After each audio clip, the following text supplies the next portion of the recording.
బిస్మిల్లాహిర్రహమానిర్రహీం. Lesson number 23, పాఠం 23.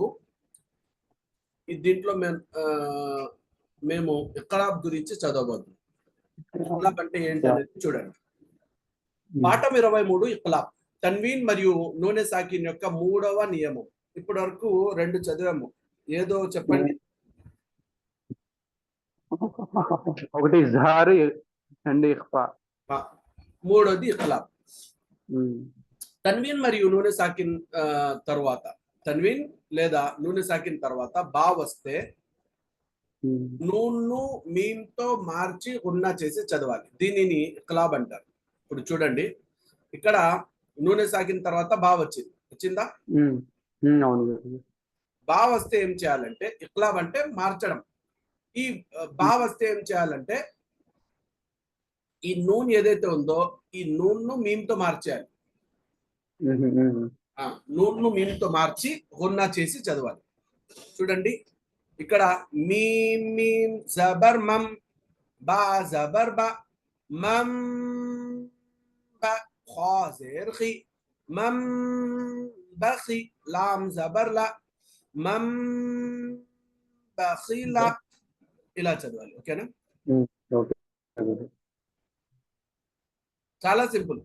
తన్వీన్ లేదా నూనె సాకిన తర్వాత బా వస్తే ఆ తన్వీన్ లేదా నూనె సాకిన్ లో ఏదైతే నూనె ఉంటుందో దాన్ని మీమ్ తో మార్చేసి చదవాలి, అంతే. అది ఒకవేళ మీమ్ లేకపోతే మనం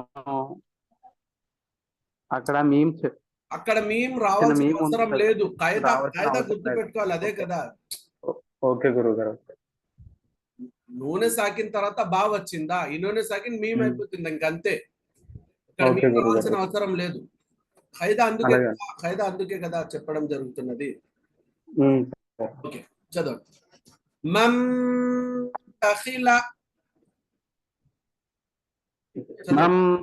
బఖిలా, దీని యొక్క హిజ్జే అంటే దీన్ని ఎలా కలిపి చదవాలనేది చూపించేశాను ఎగ్జాంపుల్ లో. దీన్ని నేను చూపిస్తాను, చూడండి.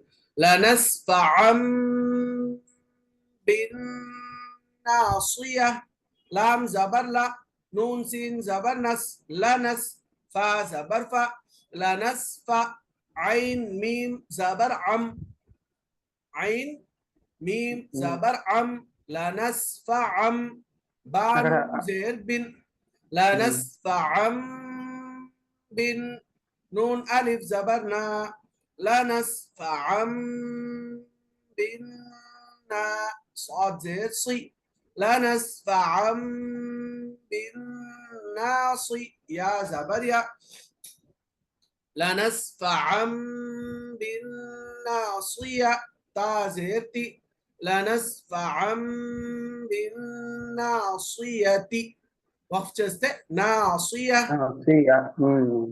చదవండి. లనస్ఫఅం బిన్నాసియా. Okay, next. లనస్ఫఅం బిన్నాసియా మిన్ బైని సుల్బి. చదవండి. من بين الصلب كرام بررة. كرام بررة. من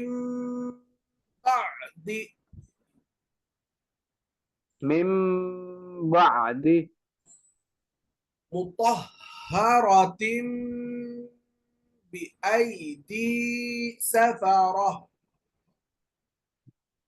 مطهرة بأيدي سفرة. بذنبهم بذنبهم خبير بما تعملون. خبير بما تعملون. سميع بصير.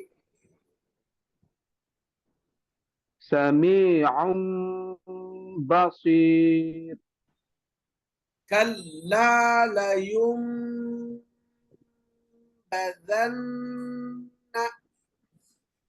كلا لينبذن عليم بذات الصدور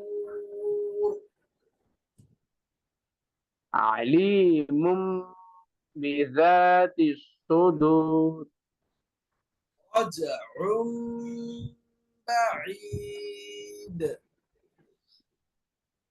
رجع بعيد رسول بما لا تهوى